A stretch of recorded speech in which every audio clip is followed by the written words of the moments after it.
Hi,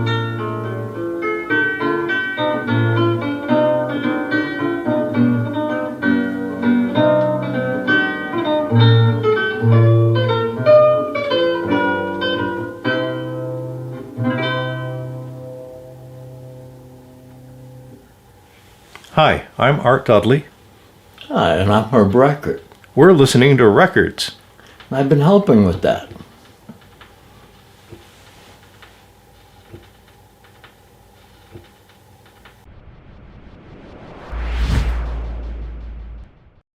Yeah, the machine's in that one. There it is. Yep, I told you. Yeah. Well, hi, Herb and I are here with some copies of Listener magazine. It's a magazine that I used to publish and Herb wrote for. I started it in 1994, and the first issue came out in January of 1995. And then I sold it to a... It seems funny now. I sold it to a publishing company in 2000, and this is the first issue that came out under the new owners. And the first feature article was a CES special. We compare 5 popular pain relievers. And I can imagine the new owners saying, "Oh my dear sweet Jesus, what have we done? What kind of magazine have we bought?" And it was they were mostly very nice people. I had a lot of clashes with the editorial director, but we got on all right, and they were very sincere, and they did a really good job. They discontinued it in near the end of 2003, but I have nothing but warm memories of Listener, of them, and of Listener. We had a lot of fun doing this magazine, didn't we? And they let you do all the different covers. Yeah. Didn't you say this is the first one with the bunny? This one, no, I think the one that you got was the first one with the bunnies in it. Yeah. This one, all my covers started out as like stock art, and then I would add to it. This was a stock photo of a jar with fireflies in it. So I turned the fireflies into little vacuum tubes, and I put a 45 RPM record at the bottom of the jar, and it was cool. This is just a mashup of 2 different photos. This issue, this was autumn 1997. This was Mr. Whistler. Yeah, this was the year before my daughter was born, and this sort of That's right. eerily presaged that. And also now we own a Jack Russell Terrier who looks a lot like that. I painted the dog in Photoshop to look like that, and I photographed a broken record and added all these elements to the photo, and it was fun. Had as much fun doing the covers as we did writing for it. But writing for it was fun, I think.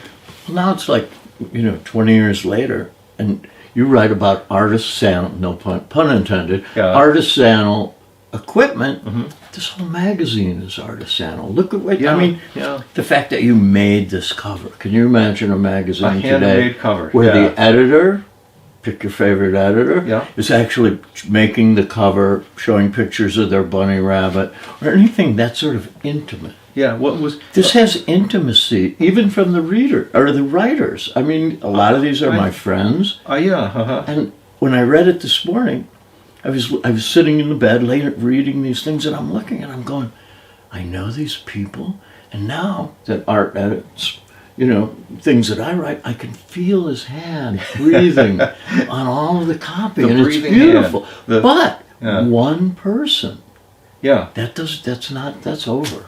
Yeah, it kind of is over, but we were able to do it. We got away with it then. We got away with a lot then, but I think we had a good time. We made a connection to a lot of readers, and I'm still friends with a lot of people I met through Listener. My dear friend Steve Poole became a lifelong friend, and he started out as a reader. That's how we met. There's a lot of folks I know, and a lot of our writers came from the pool of our readers. People will write a letter to the editor and say, "Hey, that guy can write. Let's try that person out," and it just sort of snowballed from there. And we had a really, I know it was a lot of work. I mean, it was like 15, 16-hour days. And then when my daughter was born in February of '98, it was a lot of pressure. And that's one of the reasons why I sold it in 2000. It was no longer really possible for me to do everything, to be also the person who lines up the printers and, Old doing lead type pre-press. too. No. Yeah, No. yeah. So it was a lot of work, but it was a real labor of love. And I think we quit while we were ahead. I think it quit before it started to stink up the place. Yeah, that's always a good one. Always nice, yeah. I remember recently going with you. We went to visit Michael Livornia. We went to his listening room / barn / art collection / book collection. And there among his rare books was a complete set of Listener. Yeah. I almost cried. It was such a good feeling to be there with you. That was fun. In Michael's barn and see them all in order. Now that you mentioned Michael Livornia, because one of the beauties of Michael's site and Michael Fremer's site, also Audio Stream and Analog Planet respectively, is the fact that they I think get the same kind of vibe. They're almost like little artisanal magazines in and of themselves. There's an imprint. Yeah, intimate. They're intimate. There is a point of view. There's a style, there's a color, a flavor to it, and that's one of the reasons I visit those sites. Not because I have to, but because I want to, because they're great editors, and in their ways, they're publishers. They are publishers. Yeah. So Herb mentioned the fact that after a little while, every time we published an issue of Listener, we put a letter on the spine. And in a couple of cases, I messed with everyone's head and just put quotation marks because that was part of the sentence. And the sentence I was going for, now it can be told, was Wilmer says no to pot-smoking FBI agents. But the magazine went out of business before we could finish the sentence, so we got as far as the B in FBI. And that was it. Wilmer was my cat. Wilmer passed away. Right. As cats do. But they just make a transition. That's probably different true. For us. Yeah, that's right, depending on whether they were good cats or bad cats. No, they don't judge. No, cats don't get judged. Oh, okay, I should have known that. I should have figured they that judge. out. That is They're the very truth about cats. Yeah. Are very, unlike dogs, do you have snacks? Yeah. They're much more judgmental. Yeah. But they're warm when they're tucked under your arm. Yeah. I've got a little dog. My little dog's in the kennel, because she can't behave well enough when we've got this much company. She does one-on-one. Leif Johansson, the CEO of Ortophone, was here a couple of weeks ago. Wow. I've got a great picture, and my dog loved him so much that he sat exactly where you're sitting, and my dog ran up and jumped up onto this settee next to him. I've got a really cute picture. I'll send it to you. That's how I got the job at Stereophile. My little dog Monster That's right, sat on John's lap, and then John was like, okay, I guess I need more of Monster, so maybe we'll hire her. Yeah, there you go. and Chatter, Chatter's a good listening companion. It's weird to be on a video because I don't know how to make videos, but I made one by accident once. I was in here listening to excerpts from Benjamin Britten's Billy Budd. There's some alliteration for you. And while I was listening, Chatter came in and lied down on the floor.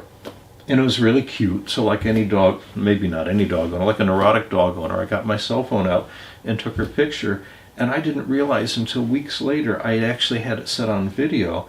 And I was riding the train to the office in New York. And I noticed that it had the little video symbol on it. And it was Chatter responding to the Moonlight section of the excerpts from Billy Budd. I forget what you call it, but there's like these gentle, like susurring strings. It's like da da da da, and a pause, da, and Chatter's ears were going up in time to it. I thought, wow, I didn't know I know how to make a video of a dog listening to Britain. And now it's viral. Now. No, it's not. No, I never put it anywhere. Nah. I don't know how to put things. I'm not very good with technology. I guess that's obvious. It's not obvious. Yeah. And you will be. Yeah. It's a yet. It's a yet. Okay, yeah. Yet. By and by. Sort of like me and digital filters. I'm like working on it. Okay. Yeah, that's a fair comparison. We'll get there. We'll get there. All right.